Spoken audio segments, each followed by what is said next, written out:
Hi, Acadiana. I'm Meteorologist Dave Baker. Welcome to the Wednesday edition of Let's Talk Tropics. Quite a bit to discuss as the models are looking quite interesting going out about a week and a half or so, but not a whole lot that's happening right now. So we're going to break down all the different models and why we think that there could be an easier time for a tropical system to develop over parts of the Western Caribbean and maybe even into the Gulf of Mexico.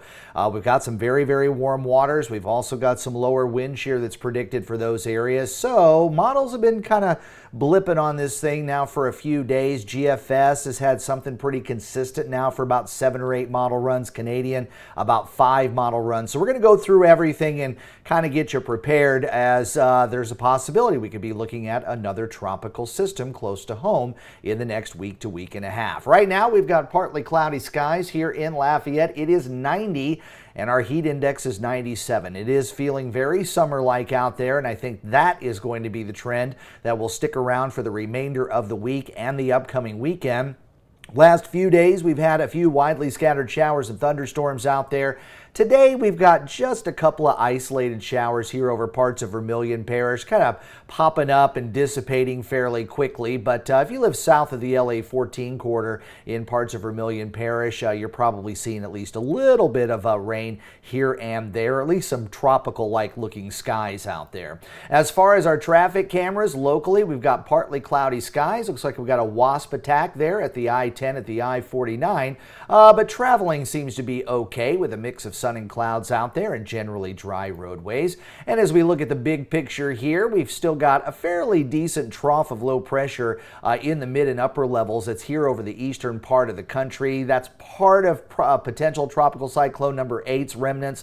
Also a little bit of Francine's remnants as well. You got a pretty good trough that's now starting to come in the western half of the country and more of a ridge down here. So that's why we're going to be seeing a little less rain and a little more heat over the next couple days. Now, fortunately, we're now in September, so the nights are getting a little bit longer, which is allowing our temperatures to cool off a few degrees. So rather than having temperatures falling back to around 80 for nighttime lows, we're still been able to manage our way down into the upper 60s and lower 70s. Not a bad day out in the Gulf of Mexico today. Winds and seas fairly light. The winds are generally out of the southwest, and the arrows that you're seeing here are the wave directions, not the wind. And the seas are running about 1 to 2 feet. So boaters are probably enjoying a pretty nice day out there, and anybody who has to work in the offshore industry is probably seeing a pretty nice day out there too. As we look at the big picture of the Gulf of Mexico, lots of sunshine out there, just a few clouds mixing in, some showers there along the southwestern Florida coast and over toward Cuba as well, but the remainder of the Gulf of Mexico looking just fine today. And as far as the Central American satellite, you've got some thunderstorms kind of rolling on to the Nicaraguan coastline and a bit of a trough that's keeping some thunderstorms going there over the extreme southwestern portion of the Caribbean Sea, but that is not anything tropical in nature. And the rest of the Caribbean is actually looking fine too. Fair weather. We've got some pretty days there for most of the greater and lesser Antilles, and working your way down to the Leeward and Windward Islands, everything looking fine. And out in the tropical Atlantic, we have the remnants of Gordon that is still spinning right about in here.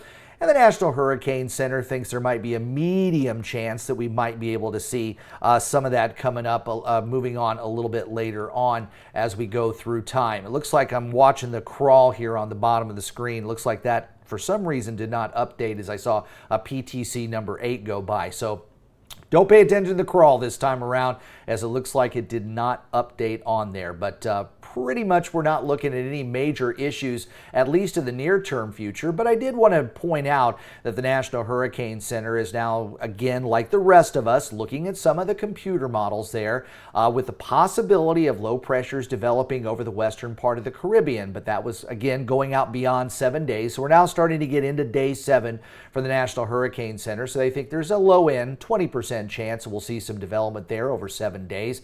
And then, of course, what's left over of Gordon there could possibly regenerate into a tropical system, something we will be watching. But remember, I like to show you that global tropical hazards outlook. We got an update yesterday. Unfortunately, this does not update until after Let's Talk Tropics, but I was assuming we were going to be seeing some darker colors here over the western Caribbean, southern part of the Gulf of Mexico, valid for next week, and then even into week 3, it looks like things might stay a little bit active out in the Atlantic and parts of the Caribbean. Remember, as we get into the latter part of September, we start to stop seeing the waves coming off of the African coast, and we concentrate a little bit more on local types of systems that will be developing. So usually things kind of shrink back to the Caribbean, the Gulf, and the western part of the Atlantic. When it comes to development during the month of October and November, it looks a little bit more similar to what we would see during the month of June. Now, water temperatures are quite warm, and this is something we've been discussing throughout the hurricane season, especially here across much of the Caribbean. Your water temperatures in the Fahrenheit scale is about 86 to 87 degrees there, so that's well above that 80-degree threshold that we need. And you can see that also is continuing over parts of the Gulf of Mexico. Now, we've seen a few tropical systems work across these areas, but really didn't ramp up a whole lot until we got into Francine, where we saw a little bit of extra juice coming in from that warm water down there of the southern part of the Bay of Campeche. But this map I haven't shown in quite some time, the tropical cyclone heat potential. And part of the reason why I think there's a little more concern when we look at these extended models for this particular area here is because that tropical cyclone heat potential is off the charts there. So what this does, if you're new to Let's Talk Tropics, this not only measures the 80-degree water at the surface, but how deep that 80-degree water would go. So if a tropical system wants to work its way across this particular area, you got a couple of things that can happen. Because it is high octane fuel, you could see some rapid intensification. So you can go from a tropical depression to a full-blown hurricane lickety-split. And at the same time, even if you've got a formidable tropical system there, it's still going to be able to churn up warmer waters from below the surface and maintain its strength or even continue to strengthen. So that heat potential is quite high over the western part of the Caribbean and the eastern part of the Gulf of Mexico as well.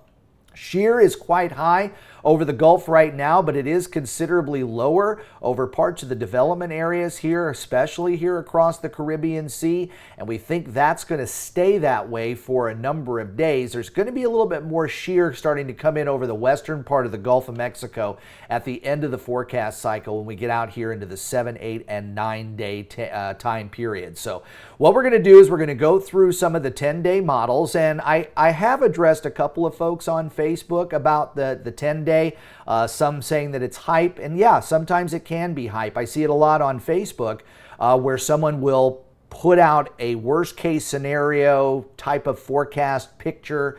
Sometimes it's not even a real one, and what they do is they put it up there really just, you know, to get some likes or whatever, but they're not showing any other models, and they're not even adding any context to it either. But when I look at the 10-day outlook, I try to look at the different model trends to try to see what might be happening, what could be developing, and how that could evolve. And I know that these are going to be changing over the next week and a half, but there are some people who say, oh, we just got over a storm, I'm tired of being stressed. Well, I will remind you that there are a lot of folks that are not over Hurricane Francine. Just because you have moved on to from Hurricane Francine doesn't mean everybody else has. So we have to think about the folks that are still kicked down, and if there's anything that's trying to develop, I'm sure they are going to be wondering what's going on. And 10 days in this day and age to start looking at things is really not that out of the ordinary. I would suggest that if we're not going to look at 10-day models or anything extended, then some of the other folks that put out weather forecasts need to drop the 10-day weather forecast or 7-day weather forecast, because obviously they don't mean anything. So I don't know, do we do 10-day forecasts or do we not do 10-day forecasts? But I prefer to see how things are evolving and also give you the different trends, and it does help you to get prepared way earlier. I know a lot of folks were well prepared for Hurricane Francine, and we had a lucky miss for most of us here in the Acadiana area. But here's a look at the next 10 days on the GFS model, and what it has been showing for the last several days is lowering pressure over the western part of the Caribbean and then lifting into the Gulf of Mexico, generally the eastern Gulf. And I will say the GFS has been kind of targeting the northeastern part of the Gulf of Mexico for about 7 or 8 straight model runs. The Euro has not been quite as excited about this. It was a little more excited yesterday, but it seems to have backed off some. So even as you're looking here for the next 10 days on the Euro model, you're seeing a little bit of a pressure drop there near the Yucatan, and then maybe something kind of shifting over toward the Bay of Campeche. So it doesn't really match the GFS at all, but it is indicating lower pressure in the western part of the Gulf of Mexico in about 10 days' time. So that is what's consistent with the other models. Meanwhile, the Canadian model's been very robust on developing something over the Western Caribbean and then lifting it into the Gulf of Mexico. Very similar to what the GFS, but this one trends a little bit farther to the west occasionally, a little bit farther to the east, where the GFS is kind of really focused on northeastern Florida. The Canadian model has gone anywhere from the Florida Keys to the southeast Louisiana coastline. So you got some wiggle room there. And then the Icon model only goes out 7 days, but it is also consistent with some lower pressures developing over the Western Caribbean, which is suggested by the National Hurricane Center, and then more of a broad area of low pressure trying to form there over the southern part of the Gulf of Mexico. But I will say a lot of the models are also indicating somewhat of a trough, a cold front digging across the middle part of the country, which right now would trend everything well to the east of us. But again, fronts can speed up, slow down, they can weaken, especially this time of the year when everybody gets excited about a cold front, and then when it whips through, it only drops the temperature 2 or 3 degrees, and then you're disappointed that the cold front wasn't any better than what it was. So there are a lot of variables, and I understand that, but I do like to continue to watch the different trends and stay with you, and we can both watch how all of this is evolving over the next several days. But I did want to stop it a week from today just to show you the consistency between the models. So this is the GFS model, and this is a week from today, and you can see there's low pressure there over the central eastern part of the Gulf of Mexico, just north of the Yucatan Channel. The Euro model a week from today still doesn't have anything, so it's a lot slower, but remember I showed you that loop. As you get out to day 10, there is a little bit more of a low pressure area over the southern part of the Bay of Campeche. So inconsistent, but yet consistent that we're seeing pressure drops. So that is a trend that we'll be watching. Canadian model a week from today, as I've told you, has been the strongest, the most robust when it comes to developing. But again, it's not very far from what we were seeing with the GFS. So you got some consistency between two models. And you've also got the timing that's up very close. It's basically in the same position there. And then the Icon is a little bit to the left or a little bit off toward the west compared to the other ones, but a little more like the Euro. It's also somewhat weaker than the GFS and the Canadian model too. Now remember that the Icon model was really good at being pretty much the first one to forecast Francine in the Gulf of Mexico. The Icon not as robust as what it was when it was coming to developing Francine when it comes to what may or may not be another tropical system in the Gulf of Mexico. But I've got 3 models that are showing lower pressures, 3 models that are showing a low pressure center fairly close to each other within maybe 200 miles of the final solution. So you got 3 out of 4 global models that are indicating something may be developing, and that's why I think the National Hurricane Center is starting to bite on this as well. So let's go out just slightly farther because I do want to show you a couple of the models that will show the potential. This is kind of like the final solution of what we have right now. And the GFS has really been pointing at the Big Bend area, Florida. Now, again, a week and a half from today, most likely things are going to be very, very different, but the last several model runs have been pretty consistent, showing something in the northeastern Gulf, and the Canadian model going into next Thursday, again, what is that, 8-9 days away, showing, again, low pressure along the Gulf Coast, northern part of the Gulf Coast, but generally in the eastern part of the Gulf of Mexico. So there are going to be hits and misses when it comes to the forecast trends, and even when you're looking at some of the forecasts going out 3 days, I saw something about, how the models missed this by over 150 miles 3 days out. Well, the National Hurricane Center's cone is 102 miles wide, and only 66% of all tropical systems basically will fall within that cone. So a third of your hurricanes will fall slightly outside of that cone. So when you're talking about 48 miles over 3 days on a prediction, I would consider that kind of negligible. That is still within the cone, and everybody that was within the cone at that time was under a hurricane watch or a tropical storm watch. So what it does is it gets people ready to go, and I know sometimes this one, it seemed like you were waiting for the system to come in. You were already ready. That's the way it's supposed to be. We don't want anybody trying to prepare at the last minute. So that's the way the models look right now, and of course there are going to be some changes, and stay away RT as of right now, as there no Texas threat. Well, right now, anybody could be threatened or may not be threatened at all. But I will say for Texas, at least the models that I'm seeing, if there's a front that's going to be coming in, that would trend things away from Texas. So Texas may not be seeing the higher probabilities, even though this is still so far out. But based on the model data that we have right now, Texas is not seeing anything quite as high as what the eastern part of the Gulf of Mexico is. So hopefully that answers your question. I did want to go over the progress of a season, though. So we are a little bit behind now, believe it or not. Even though all the predictions were such a huge, robust hurricane season, we've only got 7 named storms under our belt, and we would normally achieve that by September the 3rd. So we are now at the 18th, so we should pretty much be somewhere between 9 and 10. And as far as hurricanes, I believe we've had 4 now, so we are right on target there. And we've had 1 major hurricane so far, so we're already right on schedule there. We were way ahead because that was Barrow back in July, but by September 19th is usually when you have your second major hurricane. And we are still at the peak of the hurricane season too, so even though we had Francine last week, that doesn't always mean that that'll be the end of hurricane season. As you can see, even going into the middle part of October, normally you see about as much activity as you would see during the middle part of August. Now, August was really, really quiet. So could this be an unusual season? Does that mean our busy months are going to be September, October, rather than August and September? Don't know yet, but that is always a possibility. And we have had big systems come close or even strike us well through the middle part of October. So we still have about 4 or 5 weeks to go before we can start to breathe a sigh of relief, because we've not had a hurricane hit the Louisiana coastline during the month of November.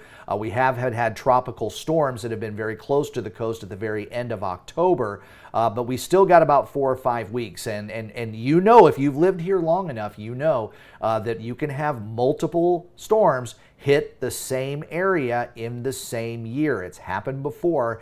And back in 2020, I think we had 5 or 6 landfalling systems. Some were major hurricanes, some were just tropical storms. I think it was 6 landfalling systems on the Louisiana coast during the 2020 season. So things can get busy. But again, just remember that there are still quite a few folks that are out there that, even though many of us have moved on beyond Francine because we were not affected by it so much, there are a lot of folks that watch this show and that like this channel and that are in the Acadiana area that are just getting started on the nightmare of trying to pick up things, insurance battles, all of that. You know how that goes. So again, as you start to make your comments on Facebook, try to remember that you are not the only one in the world, and there are other people that are stressed and other people that are probably way more stressed than you. Well, I do hope that you enjoy Let's Talk Tropics. If you do, please like this video, subscribe to my channel, and also turn on notifications. And please follow my social media pages there on Facebook and X.